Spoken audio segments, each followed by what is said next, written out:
নমো ভগবতে বাসুদেবায়।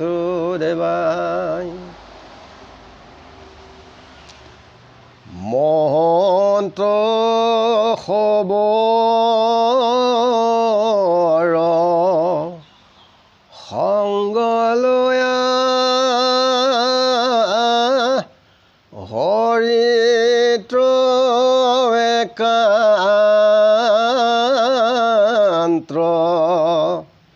চিত্ৰ দিয়া পৰম আনন্দে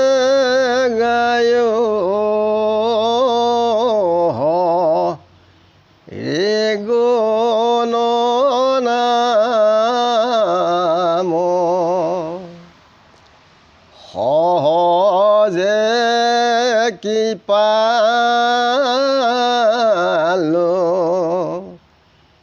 দেৱ হৰি লৈ মায়া পুনাৰ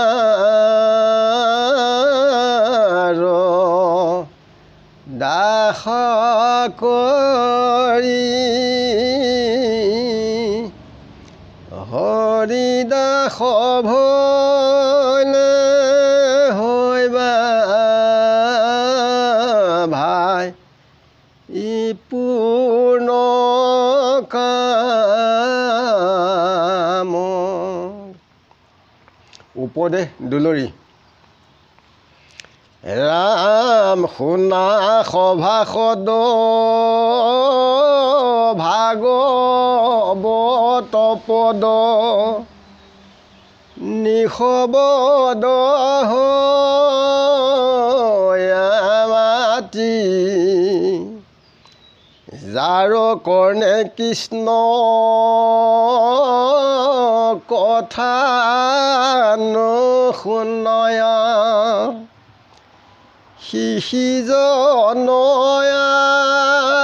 আত্মঘাতী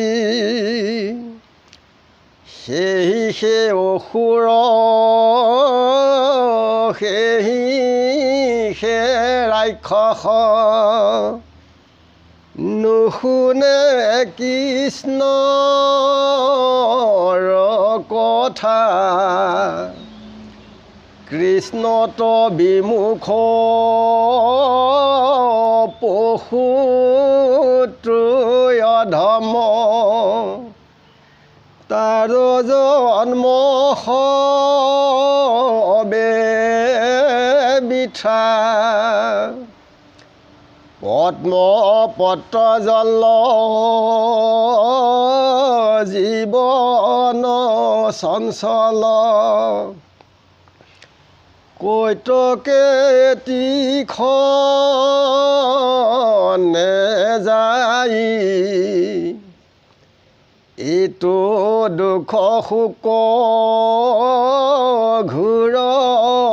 পৰলোক নিশ্চিন্তা তাৰ পাই কেতিখনে পৰা ধৰিলে কৱাসী দুৰ্ঘোৰ অন্ত্ৰ কবাঘে যাবে নতুমিলো জানি মৰণ শৰণ লয়ো আগে কৃষ্ণে পিতা মাতা উপদেশ দাতা কৃষ্ণে শেষৰুহি নিজ কৃষ্ণে তপ জপ কৃষ্ণে জয় গজাগ কৃষ্ণেহে মুখৰ বীজ কৃষ্ণত বিনাই নাহি কে সহায় কৃষ্ণেহে পৰম গতি জানিয়া সম্পত্তি কৰা দেহমতি কৃষ্ণত কৰা ভকতি যত দেখা শুনা যত মনে গুণা ইহাৰ সকলে ধান্ধা পৰম বান্ধৱ মাধৱৰ নাম প্ৰবন্ধে গলত বান্ধা নামৰ স্মৰণ সংসাৰ তৰণ মৰণ সমল নাম ৰচিলা শংকৰে নিৰন্তৰে নৰে ডাকি বোলাৰা হৰি নাম কৃষ্ণ শংকৰ গুৰু হৰি ৰাম।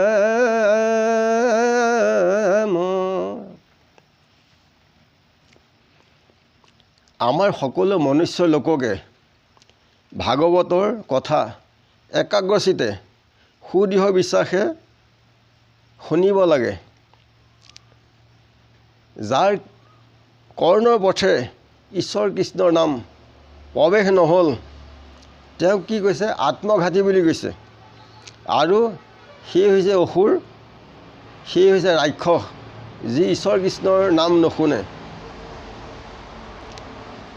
বেদৰ ৰহস্য হৰিৰ কীৰ্তন নুশুনিলে সাৱধানে যমৰ কিংকৰে তপত শলাক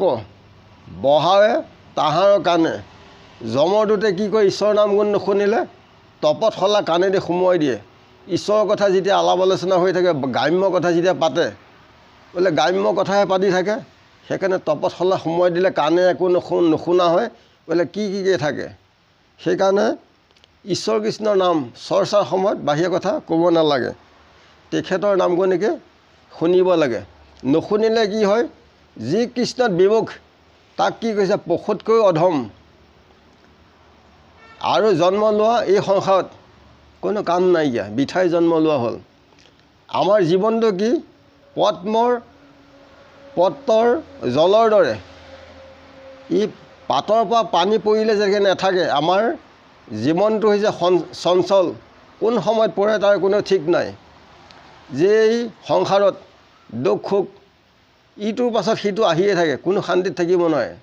জন্ম ল'লে নিকাৰ সকলো জীৱই আছে, যে ঘূৰ পৰক লোকত আমিতো খাই বৈ আছোঁ, দুখীয়াই জুলুঙা লৈ ভিকা কৰি খাইছে। কিন্তু মৰাৰ পাছত জীৱৰ কাৰণে চিন্তা কৰিব লাগে যে সেই কালত আমাৰ কি উপায় হ'ব, যে আমি ক'ত আছোঁ, ক'লৈ গৈ আছোঁ আৰু ক'লৈ যামগৈ, এইটো চিন্তা কৰিলে নিজৰ কল্যাণ হয়। কোন সময়ত যমদূতাই ধৰে তাৰ কোনো ঠিক নাইকিয়া। যে মৰণ নহওঁতেই আমি জ্ঞান দৃষ্টিৰে গুৰু আশ্ৰয়ত জ্ঞানৰ আলম লৈ ঈশ্বৰ কৃষ্ণত আশ্ৰয় লৈ আমি তেওঁৰ নাম গুণ ল'লে উপকাৰ হয়। কাৰণ কৃষ্ণই হৈছে আমাৰ পিতৃ মাতৃ, তেখেতেই গুৰু জ্ঞান উপদেশ দিয়ে। তেখেত হৈছে আমাৰ শহীদ, নিজ শহীদ। কৃষ্ণই আমাৰ তপ জপ যজ্ঞ, তেখেতে আমাক মুক্তি দিয়ে। পৰম সুহৃদ ভাৱ আনত নকৰে কৃষ্ণে প্ৰাণ আত্মা বুলি যিটোজনে ধৰে কৃষ্ণৰ চৰণ সেৱা নচাৰে মনত সেহীনৰ তৰে মায়া ইটো সংসাৰত বিষ্ণুপদ পাৱৈ গয়া শিশি নৰোত্তম দেহত গেহত যাৰ নাহি অহম্যম সবাকো ব্যাপী আছা পুৰুষ পুৰাণ জানি হৰি বুদ্ধি কৰা সবাকে সন্মান যে আমি আমাৰ সুহিত ঈশ্বৰ কৃষ্ণক ভাবিব লাগে আনত ভাবিব নালাগে ই হৈছে খন্তেকীয়া যে কৃষ্ণই আমাৰ প্ৰাণ আত্মা বুলি যিজনে ধৰে আৰু যি ঈশ্বৰ কৃষ্ণৰ চৰণ সেৱা নচাৰে এই সংসাৰ মায়াৰ পৰা অতি সোনকালে তৰিব পাৰে আৰু তেওঁলোকে কি হয় বিষ্ণু পদ পায় আৰু নৰ মধ্যত তেওঁলোক হৈছে নৰোত্তম যাৰ এই শৰীৰটোত ঘৰখনত যাৰ অহংকাৰ নাই তেওঁলোকে কি কয় বিষ্ণু পদ পায় যে সকলোতে তেওঁ পৰমাত্মা ৰূপে বিৰাজ কৰি আছে জানি পেলাই আমি সকলোকে সন্মান জনাব লাগে যে কৃষ্ণত বিনাই আমাক কোনেও সহায় কৰিব নোৱাৰে সেইকাৰণে কৃষ্ণই আমাক গতি দিব যে জানি পেলাই আমাৰ মন প্ৰাণ দৃঢ় কৰি ঈশ্বৰ কৃষ্ণত আমি ভক্তি কৰিব লাগে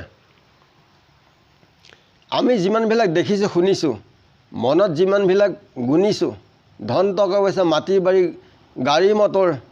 এইবিলাক হৈছে মনৰহে ধান্দা ই বাস্তৱত একো নাই ই দুদিনীয়া পৰিলে পাবলৈ নাই পৰম বান্ধৱ হৈছে আমাৰ মাধৱ তেখেতৰ নাম